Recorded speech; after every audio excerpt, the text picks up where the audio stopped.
there's room on the bandwagon, and I like bandwagon people.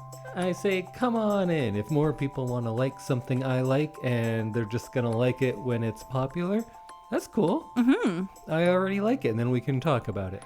I enjoy having knowledge about something and helping other people be into it. Yeah, well, I guess that's kind of what the basis of this podcast is. But yeah. I never got the appeal of, I like this thing, I know more, so you're not as good at liking it. I'm like, hey, I love this, you should too, here's why. Oh. So somebody should make a podcast we are recording this as Edmonton goes into the Stanley Cup Finals. Ooh. And I guess it's coming out pretty soon, but... First 2 games will be done. And Edmonton's going to be up 2-0. I am very nervous. I am too. I'm cautiously optimistic, but I'm getting very nervous about this. But my entire life has prepared me for all things because life is disappointment and suffering. So if it doesn't go the way you want, you're like, well, that checks out. And then if it does, what a surprise. But if there's justice in the world, Edmonton will win. But if you want to be a bandwagoner, come on. You just buy a jersey and you wear it for 2 weeks of the year. That's cool. That's cool. If you want to just like go have drinks with your friends and like there happens to be a game on at the same time, that's cool. But if you are like a 3-month-old fan, you can't shame people who are 2-week-old fans. No, we don't shame on the bandwagon. We just welcome people in. Do you drive it? You're driving the bandwagon? No, I don't drive. Oh, that's true. You drive the bandwagon. Oh, I don't think. I think if you've been there for 38-ish years, I don't think it's a bandwagon. Oh, I think you are off the bandwagon and just like into the train. Yep. I think we should move on before this metaphor falls apart even more. I think it's already falling apart. Welcome, everyone, to another episode of I Love This, You Should Too. My name is Indy, Life of Disappointment Randhawa, and with me is my lovely co-host, it's Samantha, Bandwagon Randhawa. It's me. What are we doing today? We are doing one of our shorter episodes. Oh, this is going to be the shortest. Okay, great. I think. We both have spoiler-free things of the fortnight, and then Indy's going to reveal what we're going to be watching for our big watch next week. Indy, do you want to kick us off? Let's kick it off. So normally, you know how in-depth I go into things. Not the case today, because today I finished watching this movie about 7 minutes ago. And I'm going to say, yeah, sure, it's my thing of the fortnight. This is a movie called Voyage of the Rock Aliens. Oh. It is a 1984 sci-fi musical comedy, and it is madness, and I really enjoyed it. It's bizarre. I can't even pitch this. It's going to be a bunch of me going, and then this happened, and then this happened. So I'll say maybe there will be spoilers in this, but you can't spoil the plot of Voyage of the Rock Aliens because there is no real plot. Well, that's convenient for this podcast. It took me quite a while to figure out where and when this is taking place, because I thought, is this in a dystopian future? Is it the 50s? Is it the 80s? Still not sure, because it opens up in a kind of a Mad Max style world, and there's like rival gangs, and they're fighting but also singing and dancing. And you're like, okay, so it's somewhere in the future. But then maybe that was a different planet, even though those are all people singing in English. And some of the characters of that opening scene are also in the rest of the movie, which is definitely on Earth. So that's confusing. So I thought it was in the future for the longest time because it makes it seem like society has crumbled. But then you think, oh, it's the 50s. But then it might be the 80s. So I think it's just the 80s and they just didn't show much of the world. Huh, okay. But a bunch of people were really into 50s stuff. So there are these aliens, and they are looking for rock music in the universe. Okay, so they're rock aliens. Yeah, they're the rock aliens, and then they come down to Earth, And they're like, oh, there's some rock. Let's go check it out. And there's this biker gang slash rockabilly band. I'm not sure if they're primarily a gang or a band, but Okay. just like before on the other planet, or maybe in our own future, I don't know. Gangs and bands, it's pretty interchangeable because you fight and you sing and you dance. Mm-hmm. That's what everyone does. Mm-hmm. And you learn that there is some sort of society left, and it might just be the 80s, because all of these people go to high school. Oh. So that's going on. There's a dude named Frankie. He's the leader of the gang band, and he's really angry, and he says, no one rehearses without me. My girl, you can't sing. You're a girl. And he's like the big mean guy. Oh. And he's the villain of the movie. But then the rock aliens come down, and their names are all just the alphabet, different parts of the alphabet. Like A, B, C, D is one guy, and then they all just have sections of the alphabet. I don't know. You're looking at me quizzically. I don't know. This doesn't make any sense. It seems very strange, and I'm sure that... It is. It's very strange. It's nonsensical, you could say, but it's very enjoyable. So he comes down, and then he's going to treat her right. Oh, yeah. So, of course, she's going to go with him. But then the bad guy also has this song where he just laments having to put on all of these airs of masculinity. And you're like, oh, okay, there's something more to it. And then where the love story of it goes and how it resolves, I'll say you're not going to see where it goes. And then it kind of also makes sense, but it's very unique and maybe well done. Oh. And sometimes this movie is very intentionally funny because it is one of those bad movies that I love. I love a good bad movie. And it is that. But it's also well done. The performances are all pretty good. And you know what? The music is solid. There's a lot of very good songs in this. But it doesn't take itself seriously, but not to the point of where it's pointing fun of how like schlocky it is. Mm-hmm. The director and the cinematographer and things, they've all done really good work. And you can tell that there's talent in this, but it's just so weird. And these aliens are going around, and they kind of course, they're a band too now, but they're more like 80s new wave. They have guitars, and they look all spacey, so that kind of lends itself to 80s new wave. And they have all these funny little dances and gestures of that's how they answer questions because, I don't know, they're aliens or something. Okay. So the girlfriend of the rockabilly biker gang band wants to be a singer, but the boyfriend says, like, oh, you're not allowed to. So then the aliens say you can be a singer in our band. And then there's going to be a big battle of the bands, but they referred to it as a cotillion always, which I always thought was more of like a country clubby fancy thing. It's coming out in society. Yeah, so they always say it's the cotillion, but it is just these two bands playing against each other in the high school gym. So that's a battle of the bands? I guess, but also a cotillion. Yeah, cotillions where like white women dress up in white dresses and are presented to society, and back in the day it was because you were of marriageable age, so you were basically just like paraded around and said, look, you can marry her now if you're a debutante. Yes, you were a debutante at cotillion. Yeah, so this is the cotillion, but it's aliens battling bikers in a school gym. That's what the cotillion is. Okay. And the aliens, sometimes they're robots, but sometimes they're mannequins, but sometimes they're cardboard cutouts or like kind of pillows. Mm-hmm. But at the beginning of the movie, the robot takes them out of the fridge, and they're just action figures stored in the fridge. And it's just like a regular fridge the robot leader has on a spaceship, but then the robot turns into a fire hydrant so it doesn't stand out as much. These are the types of things that happen in this movie. At one point, one of the aliens literally explodes because he's so in love, I think. So in love, he's going to explode? He does explode. Oh. And then people are like, oh, some guys will do anything to impress a girl. And the songs are very good.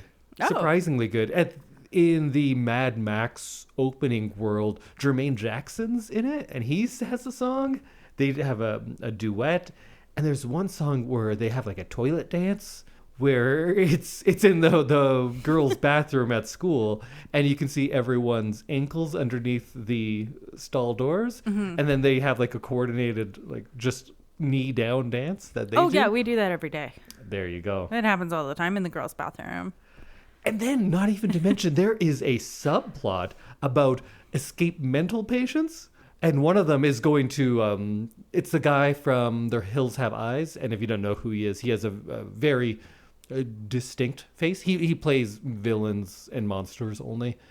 And he's chasing this high school girl with a chainsaw. And he also has a friend who still is like hooked up to an IV and a breathing apparatus. What? They're actually legitimately frightening.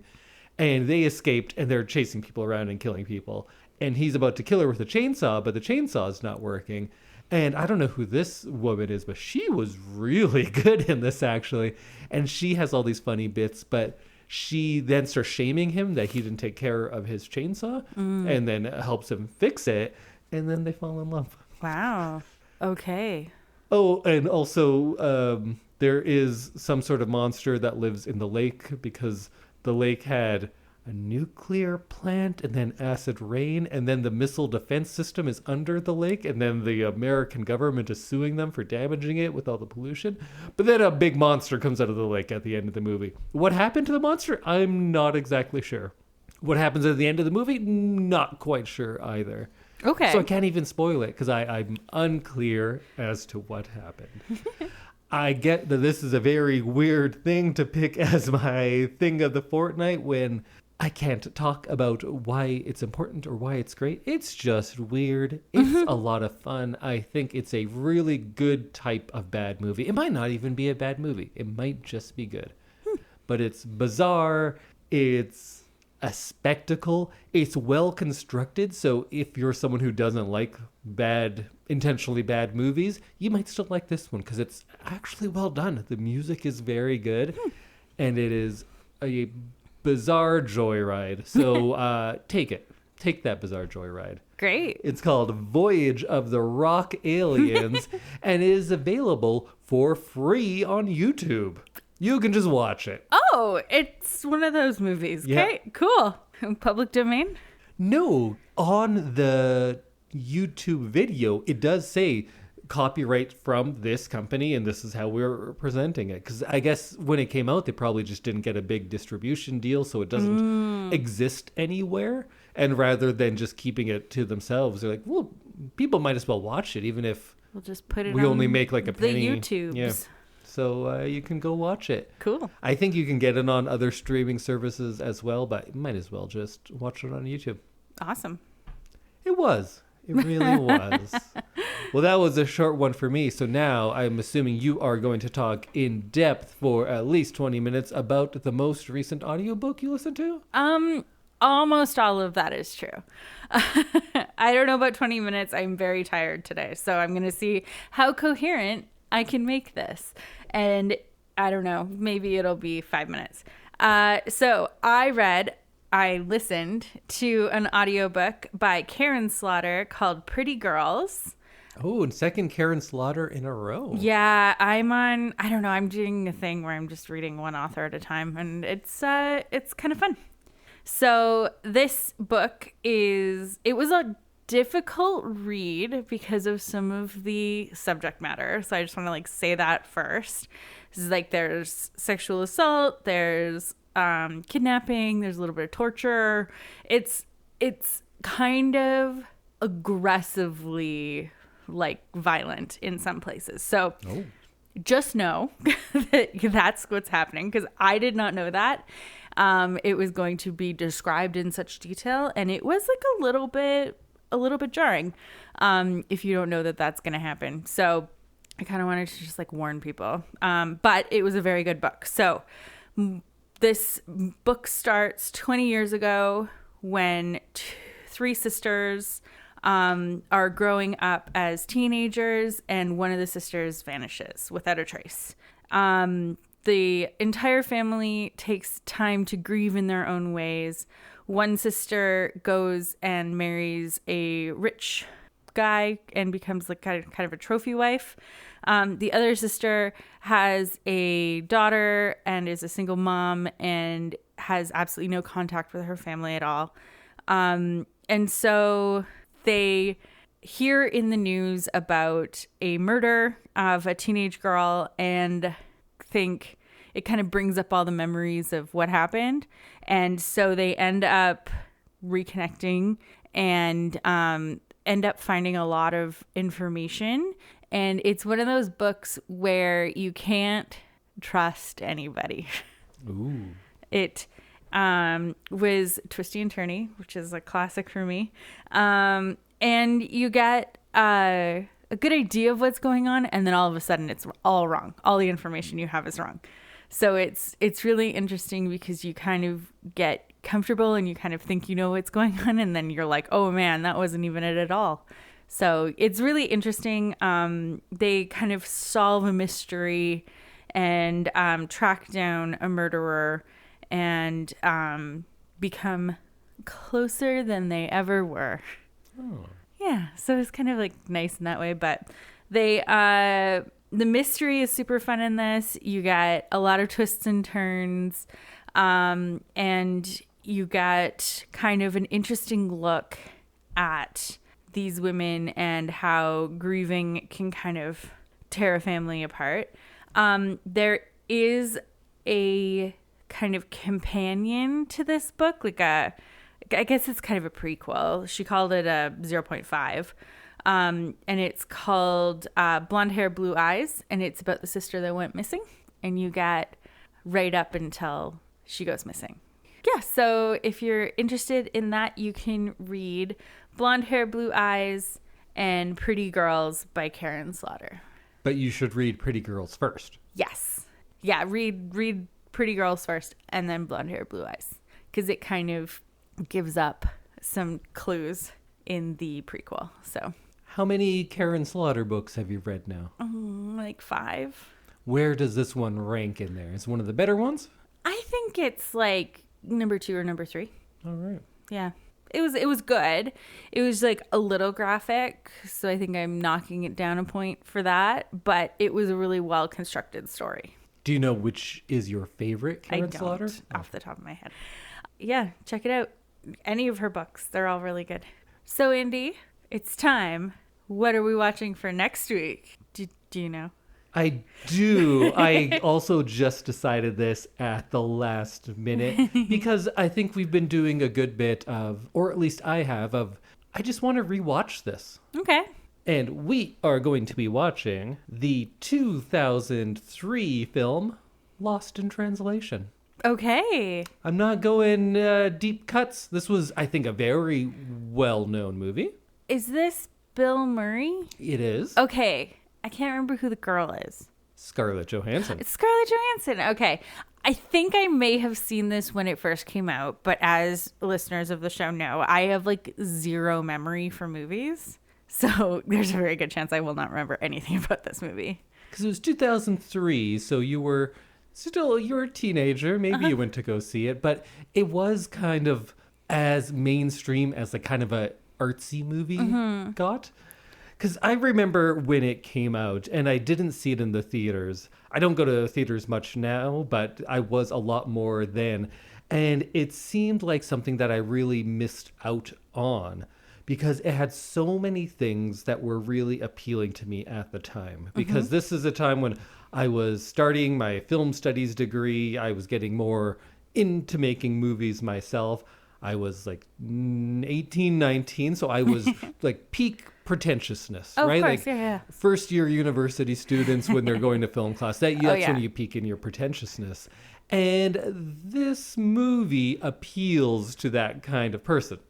Plus, it was Bill Murray, who then and now is still one of my very favorite actors, especially when he does dramatic work. It was Scarlett Johansson, who at the time was getting big, I guess. Right. She was just coming off of Ghost World, and I loved Ghost World. I thought that was fantastic. I don't think I ever saw Ghost World. This is all teenage Scarlett, so she gets really big after this. Right. And at this point in her career, over the next 5 years, I'd always say, like, every movie she does is a little worse than the last one. Because I think Ghost World and Lost in Translation are her two best movies. But there's probably things I'm missing out on that I haven't seen of hers. Because now I just think of her as like a blockbuster type person. Or that's what she was like 10 years ago. And now she's just kind of whatever she feels like me. Because she's big enough that she's just Scarlett Johansson. I think she can just like pick and choose. Yeah. A lot of the time she's just Colin Jost's wife. I think Colin Jost is Scarlett Johansson's husband. Oh, yeah, no, for sure. But all of the SNL stuff lately has been like, oh, and here's Scarlett Johansson. Oh. Yeah. I was a big fan of her at this time because I had only seen her in the one thing. She had smaller roles in some other things, but I was really excited to see what she was going to do next. And it was Sofia Coppola, and this was early in her career as well. She was coming off of The Virgin Suicides, which is not a terribly well-known movie, but a very good one. So I really liked that. I wouldn't grow to dislike Sofia Coppola for another few years after this, because both of them actually were very early in their career, coming off something that I really liked right before it. Okay. And I eventually did spend a lot of my 20s and 30s living in other countries, but I hadn't yet. But it was something I wanted to do. And this movie being set outside of North America made it even more appealing to someone like me. And I watched it in 2003. I really enjoyed it. I haven't seen it since. Oh. I am very curious to know if I still like it. I'm very curious to see if I'm just being like a pretentious guy and I don't like Scarlett Johansson and stuff later because it's like big blockbusters and she was good when she was doing little indie movies, but maybe not. Maybe she's the same and I changed. So I'm very curious to see how I respond to this movie now and how you're going to like it. Yeah. Because it has a lot of things that you like in a movie, but it has a lot of things that I like in a movie. So we'll see how it goes together. We'll see how this goes. What do you know about it? That's about it. Bill Murray, and you didn't even remember I didn't even remember Scarlett Johansson, and I honestly cannot remember anything about the plot. I've been sitting here like racking my brain trying to remember. The autographed picture of Bill Murray that I have, I wish I was like a Ghostbusters one or a Groundhog Day, but a good runner-up. It's a still from the commercial he is shooting in this movie. Oh. Because in this movie, he plays an actor who is doing stuff, but he makes a commercial, and I have an autograph of his from that. Oh, that's fun. So I think Lost in Translation is streaming on Netflix. Or if you know me, you can ask to borrow my copy. And we'll come back next week and see if it holds up. Is it a movie that I liked just because I was a pretentious, artsy teenager that really liked this idea of two lonely strangers shot in that Sofia Coppola sort of style? Or is it something that was overrated and just hit me at the right time? I don't know, and I'd like to find out. Okay. So we'll see you next week to watch the 2003 film Lost in Translation, and we'll talk all about it with all the spoilers and everything. All about it. Let's go. Bye, everyone. Goodbye.